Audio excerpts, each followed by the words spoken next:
your boy Big T, back with another episode. AHM Hair Studio Barbershop presents the podcast Kings. Hey. Candid talk in the shop. I'm here with my partner in crime. The man with the plan. He's been around the world and back, and actor, director, producer, comedian. Nai Da Gryte. Hey. What it do? Appreciate it. Absolutely. What a wonderful introduction. Glad to have him here. Glad to have him. Again, want to bring you the best and most creative,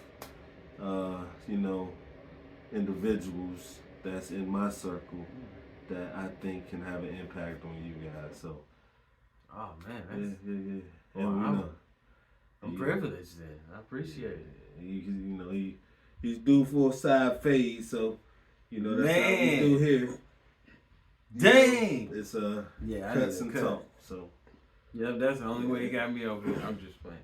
Nah, but I mean, he said I'm trying.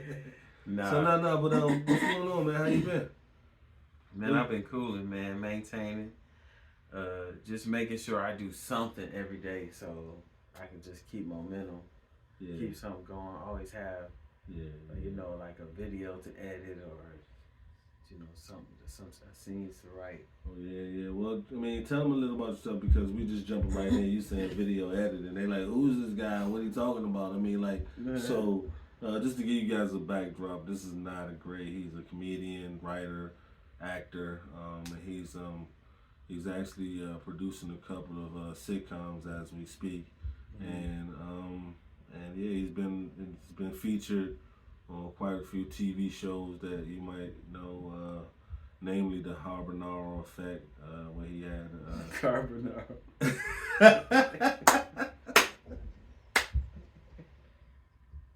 The Carbonaro Effect, where he.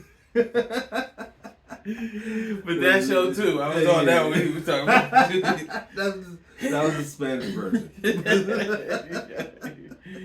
Yeah. But anyways, but yeah. So man, just to kind of keep catch him up with who you are. He did the comedy circuit for quite a few years now. He did Shaq's back. Killing the comedy house. You tell him. No, well, I was just in the cipher at the end. It wasn't even a set. I was too scared. I was like, man, they were trying to throw me on stage. I was like, I ain't got a set for. I was 2 weeks in the comedy class, so I was like, I chickened out. I don't know, it probably would have worked out different though if I would have. But that's in the past. That's the one thing about when you don't take the chance when opportunity knocks.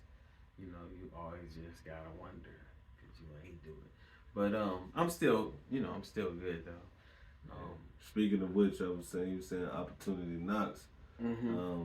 I understand. Like I was explaining, you producing a sitcom, and you were able to actually get the blessings of the oldest, most historical co-op grocery store in Atlanta, and you got greenlit to actually do a sitcom. Yes. That's amazing. Amazing. So I talked to the GM and I said, I told him, I was like, hey, listen, man, I got an idea you're gonna have to pitch to the board. I was like, it's daring, but you that type of GM. You daring, you got it. He was like, are you trying to butter me up now? He said, what is it? And I was like, I said, I want to write a sitcom around 7 Under. And he lit up. I ain't get that. I ain't, expect that, exactly that reaction, but he was like, whoa. He's like, then I told him, I was like, yeah, I'm writing character profiles for it right now. And I'm going to send them to you. So he didn't think I was serious. Let me tell y'all. He didn't think I was serious. And this is most people, y'all. You can bank on this. Most people are lazy as hell. Yeah. They are lazy, man. So this is what he was going off of. That was his calculations. But I sent it in less than what was it? I think it was like a week. I sent it in like a week. I had like 12 different character profiles. You know, their hobbies, their you know, I just listed everything. What are they? The antagonists of the show? What their role is? Their background, their personal. You know, everything. They build like some of them, and they're long. As you read these character profiles, I sent them to you. They long as hell. Yeah.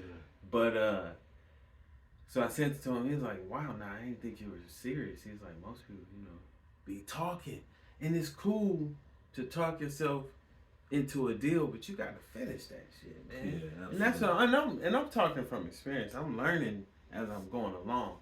You know, and I ain't tripping about where I'm gonna end up. I am falling in love with this process, though. Know that. You know what I'm saying? That's dope. But that's dope. So he said he gave me the green light on the entire location. And that's amazing because if you guys understand, this location is not only historic. It's historical. I mean, Little Five Points is an area where a lot of Atlanteans gather to hang out, and there's a lot of like, so to speak, bar hopping, and it's over there by the new Beltline.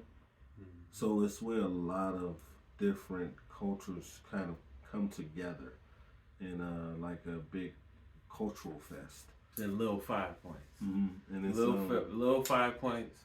It's also like all vegan. It's vegan, vegetarian co-op. It's a co-op. So it's 3,000 owners. You actually become an owner. I'm advertising. So you can actually become an owner for $120. You pay $120, you can become one of the owners. So it's kind of like one of those by the people, for the people type of historical landmarks in Atlanta. And you can vote on some of the decisions that are made. You know, you can have a voice, you know, and you get a share, $120. And you can pay $20 a year until you get to $120. Like, wow. It's like, wow, that's incredible. And then you get listen, vegan vegetarian food is not cheap. I'm just being 100. So you get a discount. Wow. Yep, you get I think it's like 10%, maybe 10 or 15%. But yeah. So 7 Under already has its own momentum. It has a large celebrity presence. Yes. With Steve Harvey just shot a commercial for him.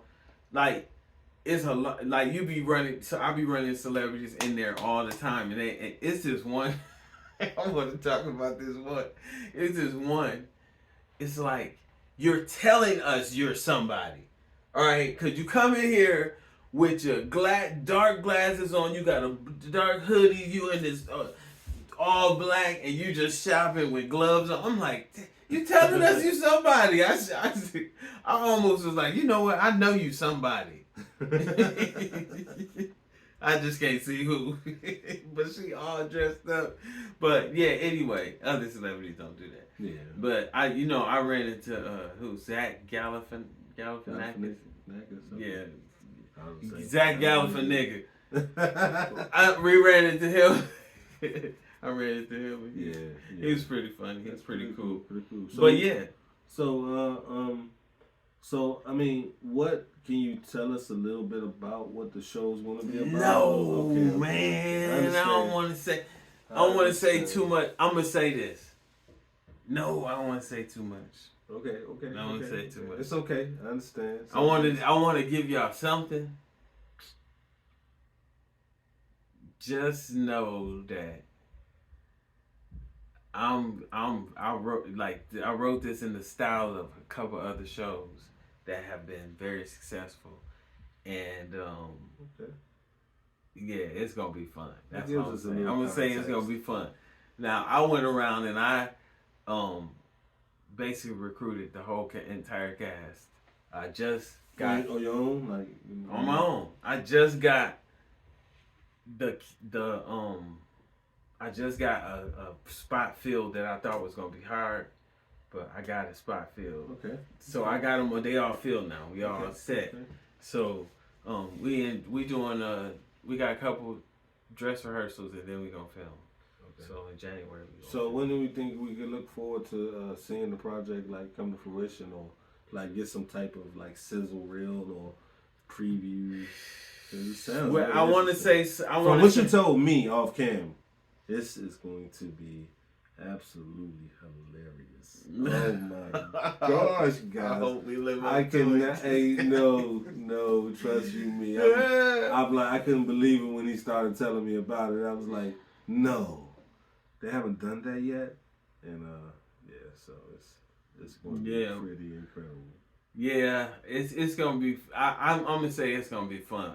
We're gonna do our Definitely best. Fun. We're gonna do our best to bring y'all some great laughter and entertainment. So I mean, just say that. So I mean, with that, I know we can't talk too much about that. Do you have anything else that you want to discuss? Like, I mean, any other projects that you have on tap? I know you was telling me about the like gathering the comedians. Hey, listen. I know that's I feel your like name, I'm like the Tesla of entertainment, right? I got all these ideas. I just got to get them out there, right? So about 4 days ago, I got the idea. I was like, you know what?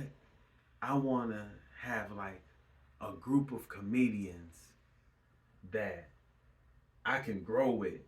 You know what I'm saying? We can start and I can grow with, right? Right. So, I was like, dang. So I thought to myself, I was like, I'm gonna have to go to one of these clubs and start hanging out. I can get friends. You know what I'm saying? So I'm like, cool. I was gonna do that, but then I was like, they already working though. They already been on. They got some momentum already. I want to start from people.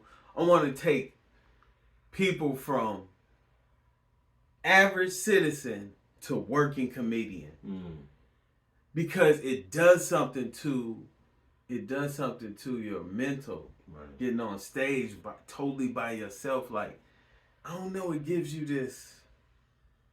I don't know, it just eliminates fear, like really.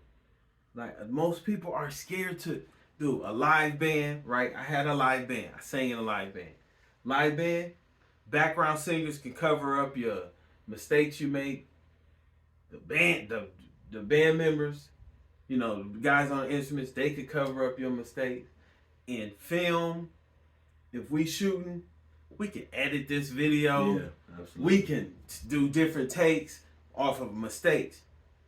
On stage in comedy, stand up, it's like some on your mark, get set, go, make me laugh. Yeah. And don't fuck up. Cause we gonna hurt you. Laugh, well, that's your ass. That's what it is. Oh, so, and it's like, you got one take. Yeah, for sure. You got one take. Yeah. So it's like the rarest form of art. You better come out. You better come out pretty. You know what I'm saying? Come out. You gotta hit them. You gotta hit them with something. Hit them in the mouth. It could be even mediocre as long as you're hitting them with something. Because be consistent. You got it, and they gotta build from there. But But yeah, it's the rarest form of art expression. Like, it's you up there by yourself. It ain't nobody covering up your mistakes or nothing. You know what I'm saying? Yes, I ain't never seen a comedian with a DJ like not like that. But yeah, so I want people to get over that fear, because if I tell somebody, you want to do stand up, they be like, no. I'm talking about, that's like, to some people it's like they react like I'm asking them to jump off the Sears Tower.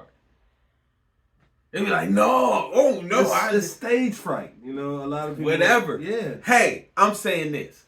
It's a real thing. What if you conquered that shit? What's on the other side of that? That's where my curiosity is. I get it. I mean, what's on the other side of me getting comfortable on stage and just killing it? Okay. What's on the other side of that? Hey, I'm all for it. Like, I think that's a grand thing to do. I mean, to get someone out of their shell. And check this out. That's 4 days later. 4 days later, I got 11. It's 11 of us. Wow. 11 of us. We all on the group thread right now. We call it the Slack Pack. We coming, y'all. Wow. the Slack Pack. You heard it here first. And guess what? AHM. We gonna document it on AHM. We gonna document it. We gonna document it, and we gonna have it's gonna be a reality show style, and we gonna have an episode every week. So you gonna be able to see the walk of someone going from here to great comedian. So, and what I want to do, I'm make sure it's not a secret. I'm trying to protect freedom of speech, man. So I want to create or help create more comedians, because comedians are like the last voice of this nation, man. We the last ones that can actually say kinda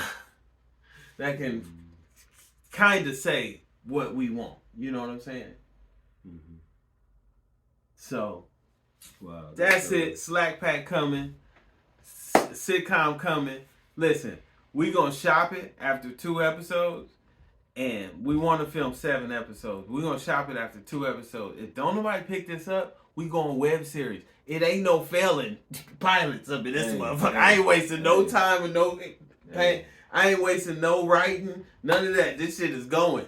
So it's gonna get seen. So I will just stay tuned, and we'll keep you posted on that. Well, one thing I know about now, when he puts his mind to a plan, he the man get it done. So he gonna get it done, and he puts a lot of passion behind his craft. And I look forward to seeing the results. I mean, like you heard it here first. AHM Hair Studio Barbershop, Podcast Kings. Candid Talk in the Shop featuring Nai Da Gryte. Hey, so, we coming here for it. He just did it. Now cut my hair.